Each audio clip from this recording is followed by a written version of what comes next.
Eshi maqaan koo Leenjisaa Misgaanaa Dastaan jedhama. Dipaartimentii Animal Production Technology kolleejjii Baalataawoo Nagallee Arsii irraatii kan hin leenjisu. Bakki kun bakka apiary siteedha yookaan immoo beekeepingiidha.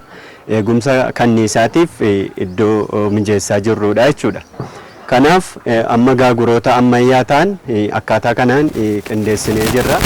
Iddoon itti argamnu kun kolleejjii Baalataawoo Nagallee Arsii jedhama. TVT kolleejjii Baalataawoo Nagallee Arsii keessa jirra. Barattoota muummee misooma midhaaniitiin leenjisuun cinatti paakeejiiwwan qonnaa 4 hojjetaa jirra jechaadha. Bara kana paakeejii qonnaa 4 irratti karoorfannee hojjetaa jirra. Tokkoffaa moosee irratti hojjetaa jirra. Paakeejii misooma moosee irratti hojjetaa jirra. Boneedhaan jechaadha. Gannaan immoo paakeejii misooma boqqolloo irratti hojjetaa jirra jechaadha. Akkasumas immoo kuduraalee kanneen akka paappaayyaa, zayituunaa fa'aa irratti illee hojjetaa jirra. Akkasumas immoo horticultural crop irratti illee hojjetaa jirra jechaadha.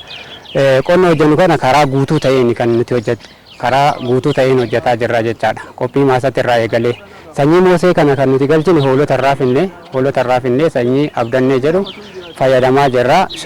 Sanyii kana hektaara 2 kan facaafnedha jechaadha. Bara kana sanyii moosee hektaara 2, boqqolloo illee hektaara 1 facaafnee jirra. Akkasumas immoo kuduraa fi fuduraalee facaasaa jirra jechaadha. Gara fuulduraatti mooseen kun irraa kaafnee sanyii kilaastara qamadii facaafnaa jechaadha. Gannaan jechaadha. Qamadii facaafnaa. Asirratti barattoonni keenya piroojeektii asirratti kan leenji'aa jiranidha jechaadha. Jalqabuma irraa kaasee qophii maasaatti irraa kaasee maasaa marsaa sadaffaa qonnee irraa moosee kan marsaa sadaffaa qonnee facaafnee irra jechaadha. Facaafnee barattoonni keenya illee jalqaba qophii maasaatti irraa ka'ee irratti piraaktikaalii kan ba'aa jiranidha jechaadha. Shoggara illee jirra. Marsaa tokkoffaratti shoggaree irraa taanee amma aramallee gaggeessaa keessaa aramaa jirra, buqqisaa jirra. Sadarkaa amma irra jiru kanarra jira jechaadha. Gara fuulduraatti immoo